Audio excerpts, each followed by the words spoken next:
How to diet without suffering. Apparently it can be done. This is Dr. Yoni Freedhoff.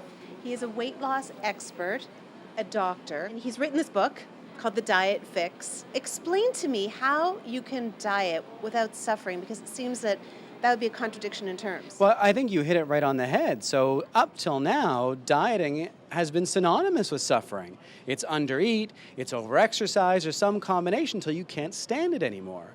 And I think that's why so many diets are broken. It doesn't matter whether it's low carb or low fat or whatever in between. The issue is that people try to live lives that they're merely tolerable. And if your life is only tolerable, you're not going to last with it. In here, you were debunking some of the myths about diets, and one of them that you said didn't work was just eating healthy. The eat smarter diet, that's what I tend to call it. I'm just going to eat a little bit less, I'm going to exercise a little bit more. If it worked, we'd all be slim. I mean, everybody's tried that at least once or twice. Ultimately, there is this issue of calories. Ultimately, we do need to pay attention to those sorts of things. However, if you don't like the life you're living when you're losing, you will gain it back when you can't stand life anymore.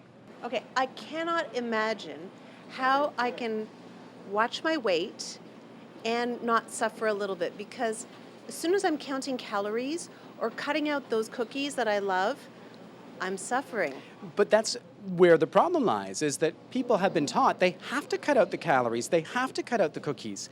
Ultimately, yes, of course, you can't eat as many cookies as you want and lose weight, but if you use food and organize it, eating frequently, having enough calories, enough protein, well, suddenly you're not hungry anymore. That wait until you're hungry to eat approach to weight loss, that doesn't work very well, because when we're hungry, we make stupid choices. Go to a supermarket when you're hungry, you buy very differently. Sit down to a meal hungry and you're going to choose differently too. So in the Diet Fix, we talk a lot about how to organize food so hunger's not pushing you around.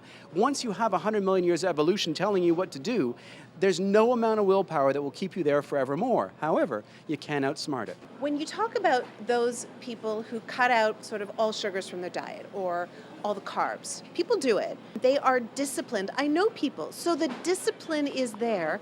It seems that they don't have the right direction as to how to direct that discipline. I think so. So we don't lack willpower. Ultimately, right now, we've got a world that is constantly thrusting calories in our faces, telling us to eat at every turn, and it actually takes skill to try to use food to not be hungry and influenced. Yes, it's about making different choices, but if you love chocolate, it's not about am I allowed chocolate? It's what's the smallest amount of chocolate I need to enjoy my life? What are 3 things that someone who does seem to have some sense of discipline and does want to watch their weight, what can they do? Sure. So I would eat more frequently. There are some folks who can eat less frequently and get away with it. Most of us, if we skip stuff, we get hungry. So I encourage people to have 3 meals and 2 or 3 snacks a day on most days. Those meals have to have enough calories. I'm not worried about too many. I'm worried about too few. So dinners and breakfasts and lunches with 300 calories in them, and snacks with at least 100 to 150, and protein everywhere. There's nothing more well studied than the fact that protein is filling.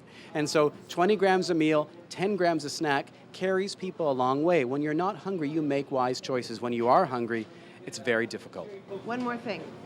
Drink fewer calories. So we drink a lot of calories. Whether we think we're getting health from milk or from juice, liquid calories aren't compensated for, meaning that if you have a glass of milk or juice with your meal, you're not going to eat that many fewer calories with your meal when you consume it.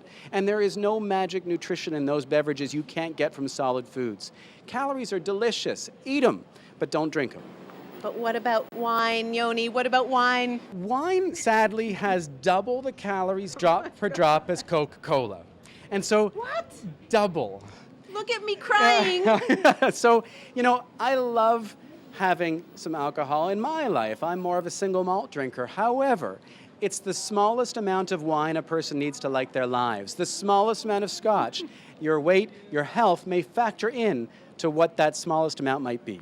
Okay, despite what he's saying, our YouTube channel is really awesome, and you should subscribe to it. And you should also subscribe to Yoni's YouTube channel, because he has some really interesting videos that will shock, dismay, and educate you, right? I'm not always the bearer of good news. Thank you. Thank you.